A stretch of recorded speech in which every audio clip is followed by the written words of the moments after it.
दोस्तों, यूएई के प्रेसिडेंट मोहम्मद बिन जायद ये पहुंचे नूर खान बेस और ये सारी की सारी खबर दुनिया भर के मीडिया ने कवर करी और पाकिस्तानियों ने ये बताया कि साहब ये तो बहुत बड़ी विजिट है और इसमें आईटी में इन्वेस्टमेंट होगी, इसमें infrastructure, we'll have investments in infrastructure और फिर हमारी इसमें और उसमें और दुनिया भर का एनर्जी की पार्टनरशिप्स, दुनिया भर की बातें करी।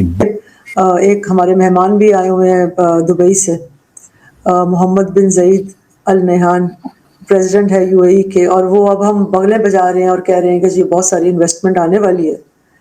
तो SIFC भी अपनी जगह मौजूद है, उसके भी टारगेट्स पूरे नहीं हुए। तो क्या वाकई पाकिस्तान में पोटेंशियल है कि चीज़ें ठीक होंगी? पहली बात तो ये है कि ये डील है क्या। हाँ, ये बड़े इंपॉर्टेंट है। So let me explain what the deal is. इसमें काफ़ी कंफ्यूजन है, मैं आपको बताता हूँ क्यों कंफ्यूजन है। हाँ, जान के यही मेरा सवाल था। हाँ, मैं आपको बता रहा हूँ ना, इसीलिए वो आप भी थोड़ी सी फायदेमंद है भी या नहीं? Fact figures. एक तरफ दावे लिबिया से $4.5 अरब की डीलों के, दूसरी जानिब मुत्तहदा अरब अमीरात के मोहम्मद बिन जायद की आमद पर 1% का मुआहिदा नहीं। पाकिस्तान इस वक्त एक खुले ताजाद में अपने आप को पाता है। बात ये पता लगी एंड में कि घंटा डेढ़ बैठे वो, उसके बाद रहीम यार खान शिकार करने के लिए चले गए। बीच में ये भी बात चल रही है सोशल मीडिया में कि जो उन्होंने पैसे दिए थे उन्होंने बोला साहब तुमने पैसे लिए वापस तो दे दो। तो दोस्तों, पाकिस्तान ने ये बोला कि साहब ऐसा है, हम आपको पैसे तो नहीं दे सकते क्योंकि पैसे हैं नहीं, वो हम खा पी गए हैं जो भी करा है हमने, लेकिन जो हमने PIA बेची है ना, अब वो किसी के नाम पे बेची तो किसी के नाम पे उसके पीछे कोई और खड़ा था। देखिए,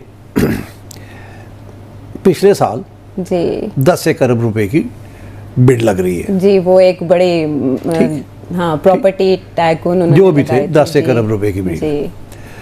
तो शोर पड़ गया यहाँ 10 अरब रुपए साढ़ा देख जहाज जड़ा हुआ एने देते एने देते एने देते। जय हिंद दोस्तों, लाहौरी चूरन देने में मास्टर्स हैं, लाहौरी इन द सेंस के पाकिस्तानी। अभी यूएई के जो राष्ट्रपति है अल नहयान जी, वो आए हुए थे पाकिस्तान पक्षियों का शिकार करने। उसको समहाउ इतना प्रोटोकॉल देके आधिकारिक विजिट बनाया 2 घंटे का, और 2 घंटों में डील कुछ नहीं हुई। पाकिस्तान ने पिच की थी यूएई के सामने कि आप हमारी क्या क्या चीजें खरीदने में इंटरेस्टेड है, कुछ चीजें हमसे खरीदी और हमें इंस्टेंट पैसे दीजिए, हमें पैसों की बहुत सख्त जरूरत है। तो यूएई ने $250 मिलियन करके जो है वो निवेश करने का बात की है। पोर्ट सेक्शन में पोर्ट बनाएंगे वो, कहाँ पे? पाकिस्तान में। और ये इसकी जो शर्तें हैं वो जो है सामने निकल के आई कल रात को, और जब वो शर्तें आई तो फिर वो पूरी दुनिया हैरान हो गई और फिर ये होने लगा कि हम जो है एसिड्स अपने बेच रहे हैं। अब बताओ, 199 साल की लीज पे देना, 250 मिलियन यूएई इन्वेस्ट करेगा और 199 साल तक उसका राजस्व का एक भारी हिस्सा जो है वो यूएई जो है उसका यूज करेगा। तो आप समझे ये बेचने के लिए हुआ ना यार। 200 साल तो एक जो कंट्रीज पे राज करते हैं, 200 साल जो गुलामी के पीरियड थे, तो 199 साल के लिए इन्होंने लीज पे दे दिया, इनका काम खत्म, 250 मिलियन मिल गए। अब वो पूरा पोर्ट जो है एक तरीके से पार्ट ऑफ यूएई हो जाएगा। ये सारी चीजें जो है वो पाकिस्तान में अब सवाल उठाए जा रहे हैं कि ये सारे पैसे लेके आर्मी चीफ आखिर जाएंगे कहाँ? ठीक है, जो सामान बेच रहे हैं पाकिस्तान। ठीक है, आरिफ हबीब को नहीं बेची, एक्चुअली पीछे फौजी फाउंडेशन खड़ा था, ये सब ड्रामा। अब दोस्तों, सुनने में ये आ रहा है कि जो यूएई है उसकी पार्टनरशिप, उसके शेयर जो फौजी फाउंडेशन की कंपनियां हैं उसमें हो जाएगी, क्योंकि बैकएंड पे तो फौजी फाउंडेशन खड़ा हुआ है। आरिफ हबीब इज द फेस, वो तो चेहरा है। पीछे जिसने खरीदी है वो एयरलाइन, वो कौन सा इदारा है, वो कौन सी कंपनी है? बेसिकली मैं आपको बताता हूं, आसिम मुनीर ने PIA खरीद ली, नेट आप इतना समझ लीजिए। तो cut a long story short, Asim Munir has bot PIA। एक जेब से हाथ निकाल के दूसरी जेब में डाला, यहां से पैसे वहां करे, और आसिम मुनीर ने घेर ली PIA। अब जो घेर ली है PIA, आपके पास तो पैसे हैं नहीं शेखों को देने के लिए, क्योंकि आपने तो मोटा पैसा शेखों से लिया है, तो आपने बोला कि इसमें शेयर ले लो। अब ये सारी की सारी बातें हो रही है। ये आज हम डिस्कस क्यों कर रहे हैं दोस्तों? Why is it important? किस तरीके से for the longest period of time 20-25 साल से लगातार पाकिस्तान की सोवरेनिटी बेची जा रही है, पाकिस्तान की खुद मुख्तारी पाकिस्तान के जर्नैल लगातार बेच रहे हैं पर्सनल गेन के लिए।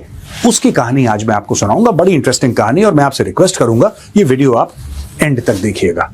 अब हुआ क्या है दोस्तों, खर्चे इनके इतने, कमाई इतनी, ठीक है ना। अगर पाकिस्तान को एक स्टेबल स्टेट होना है तो जिनके खर्चे हैं खर्चे कर ले आए, जितनी कमाई आप उतना अपनी चादर देख के आप पैर फैलाइए। ये कॉन्सेप्ट पाकिस्तानियों के लिए नया है, right? Pakistan is like a teenager with 4-5 credit cards. अच्छा, वो क्रेडिट कार्ड बाप के नाम पे हैं, पापा के नाम पे हैं, खुद के नाम, यानी कि आपने स्वाइप करा लेकिन पैसा आपको नहीं देना। So Pakistan is living the dream, लेकिन डेट्स पाइल अप।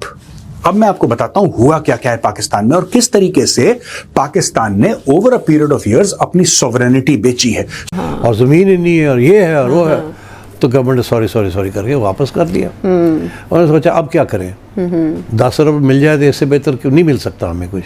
अच्छा, मगर अब कैसे इसको सेल किया जाए, इसको स्पिन किया जाए, स्पिन किया जाए। ओके, तो उनके स्पिन ऐसे करते हैं कि हम इसको कहते हैं कि कम से कम 100 अरब रुपया मिलना चाहिए हमें, और उसके बाद फिर हम ऑक्शन करेंगे, रिजर्व प्राइस रख देते हैं और फिर उसके बाद ऑक्शन करेंगे। अच्छा, ऑक्शन करते करते 135 हो गया। ओके, ठीक, अब 135 हो तो गया है, हाँ मगर at the end of the day ये 10 ही है। हाँ, बाकी इन्वेस्टमेंट तो अंदर भी है, ये क्या है? नहीं, लेट मी एक्सप्लेन। अच्छा, 135 क्या है ये? 135 ये है कि खरीदने वाले लोग 135 देंगे, जिसमें से 90-92% गवर्नमेंट जो है वापस इनको दे देगी। कह दे विच ही लाओ, के दे विच ही लाते, और उन्होंने कितने लाना सी, जड़ा जो भी बिड करते अगर 10 दे के गवर्नमेंट की जान छोड़ते तो फिर इन्वेस्टमेंट तो करनी थी ना इसके अंदर, नहीं करनी थी। हाँ, तो वो इन्होंने कहा जी ਤੁਹਾਨੂੰ दे देने, तुसी वापस हम दे देना, ताकि लगे ऐसे कि हमने 135 पे बेचा। इतनी बड़ी रकम में बेचा। तो जनाब पहले तो ये फार्मूला ढूंढा गया, दूसरा ये फार्मूला ढूंढा गया कि वो जो लॉसेस हैं 600-650 अरब रुपए के, ਉਹਦਾ ਕੀ होएगा, तो गवर्नमेंट को देने पैणगे। तो अगर आपने कंपनी के अंदर रख दिए तो कोई खरीदेगा कोई नहीं, हम कैसे देंगे, हमारे ऊपर तो केसेस हो जाएंगे। अच्छा, उन्होंने कहा जी नई कंपनी बना देते हैं, होल्डिंग कंपनी बना दें, ये सारे का सारा लॉस हम उठा के तो गवर्नमेंट के खाते में डाल देते हैं। अच्छा, ये गवर्नमेंट इसको देगी, ये सारे का सारा लॉस जो है PIA का वो गवर्नमेंट देगी, मतलब आप देंगी, मैं दूंगा, गवर्नमेंट क्या है, हमारे पैसे ही है ना, जाहिर है। अच्छा, अब ये जो लॉसेस होते रहे वो बाद में मैं आता हूँ उसकी तरफ कि कैसे हुए और क्यों हुए हैं ये, ठीक क्या है। Explain that. लो जी, वो लॉसेस सारे गवर्नमेंट ले गई, हाँ, और जो 4 पैसे मिले थे उनमें से 3.5 पैसे वापस कंपनी को दे दिए। 4 में से 3.5, तो मतलब गलती हुई 10-12 अरब दी आहो, ना, आहो, उतने को ले लिया। ओए, हाँ। तो एक तो ये कि तो क्यों ऐसे करना पड़ा, हाँ, क्यों करना पड़ा इतना, इसलिए चकमा because क्यों दिया? कोई खरीदने के लिए तैयार नहीं है PIA को, जिस किस्म की उसकी सूरत हाल है। उसके जो एम्प्लॉय रेशियो है, क्या एक जहाज़ के पीछे कितने एम्प्लॉयज़ हैं, हाँ, ये फ्लीट की पूरी रिसर्च 350 मौजूद से है। 500 एम्प्लॉयज़ तो अभी भी छांटी करने के बाद भी हैं, और जो ग्लोबल एवरेज है वो 200 के करीब जी, 200 के करीब एवरेज है। Yes, एवरेज है। you're मैं right. आपको सारे डिटेल्स भी बता सकता हूँ, आपके पास भी होंगे। जी, मेरे पास भी वी हैं। Come back to that later. Okay, so basically ये कि कोई खरीदने के लिए तैयार नहीं under these terms and conditions. अब ये है कि गवर्नमेंट ने इसको इस तरीके से इसको ट्विस्ट करके और प्रेजेंट किया है, तो क्या गवर्नमेंट ने कोई धोखा किया है?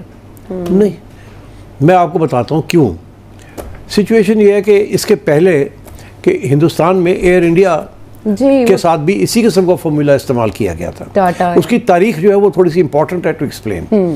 एयर इंडिया टाटा वालों ने ये सेटअप की थी जी, 1945 के बाद इसका नाम उन्होंने एयर इंडिया रख दिया, ठीक है, 1951 में।